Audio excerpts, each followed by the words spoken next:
कोबीची भाजी म्हटलं की सगळेच नाक मुरडतात, कोणीही आवडीने खात नाही. पण आज त्याच कोबीचा वापर करून आपण एकदम रेस्टॉरंटसारखे कुरकुरीत असे कोबी मंचुरियन घरच्या घरी कसे तयार करायचे ते आज आपण पाहणार आहोत. कोबी मंचुरियन कुरकुरीत होण्यासाठी कोणते पदार्थ वापरायचे आणि ते कुरकुरीत कसे करायचे हे सगळ्या ट्रिक्स आपण या व्हिडिओमध्ये पाहणार आहोत. जर चॅनलवर तुम्ही नवीन असाल तर चॅनलला लाईक, शेअर, सबस्क्राईब करा, बेल आयकॉनला प्रेस करा. चला तर सुरुवात करूया कोबी मंचुरियनच्या रेसिपीला. त्यासाठी इथे मी एक कोबी घेतला आहे, एक गड्डा कोबी आणि 2 गाजर घेतले आहे. आता कोबी आणि गाजर जे आहे ते आपल्याला अगदी बारीक असे चिरून घ्यायचे आहे. इथं मी चॉपरमध्ये याला एकदम बारीक असं चिरून घेतलं आहे. त्यामध्ये 1 चमचा ठेचलेलं लसूण, 1 चमचा ठेचलेलं आलं घातलं आहे. त्यानंतर चवीसाठी 1 चमचा लाल तिखट, 1 चमचा काळी मिरी पूड, 1 चमचा सोया सॉस, 1 चमचा रेड चिली सॉस, बाइंडिंगसाठी 1 कप मैदा. आपल्या मंचुरियनला कुरकुरीतपणा येण्यासाठी अर्धा कप कॉर्नफ्लोअर घातला आहे, चवीनुसार मीठ आणि आपल्या मंचुरियनला एकदम मार्केटसारखा रंग येण्यासाठी 1/4 टेबलस्पून मी इथं लाल रंग घातला आहे.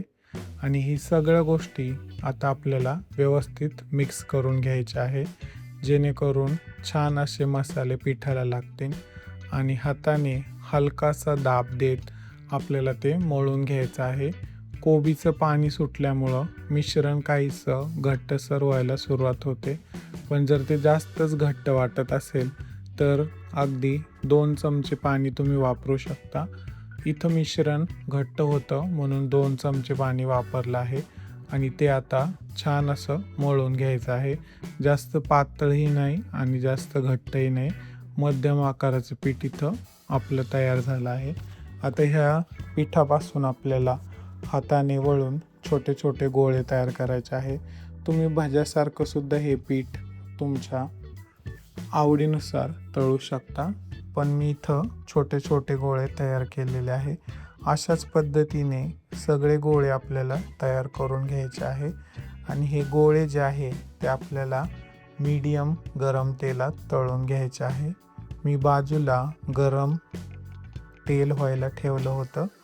आता ह्या मध्यम गरम तेलात आपल्याला हे सगळे मंचुरियन तेलात सोडायचे आहे आणि याला पहिले 5 ते 6 मिनिटे मंद आचेवरती किंवा ज्याला आपण मध्यम आच म्हणतो, मध्यम आचेवर तळून घ्यायचे आहे.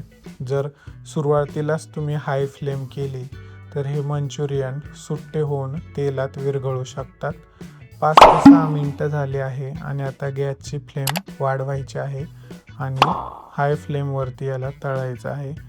आता इथं आपण हाय फ्लेमवर तळल्यानंतर आपले मंचुरियन जे आहे ते कुरकुरीत झाले आहे आणि एकदम रेस्टॉरंटसारखे तयार झाले आहे.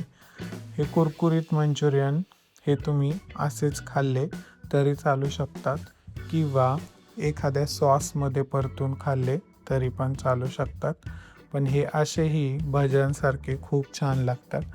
तर ही रेसिपी तुम्ही नक्की ट्राय करा. याआधी तुम्ही चायनीज डिशेस कोणकोणते ट्राय केले आहेत हे कमेंट बॉक्समध्ये मला नक्की सांगा. अशाच नवनवीन व्हिडिओ पाहण्यासाठी स्वादयोग रेसिपीसोबत जोडलेले राहा. चॅनलला लाईक, शेअर, सबस्क्राईब करा. पुन्हा एकदा भेटूया नवीन रेसिपीसोबत.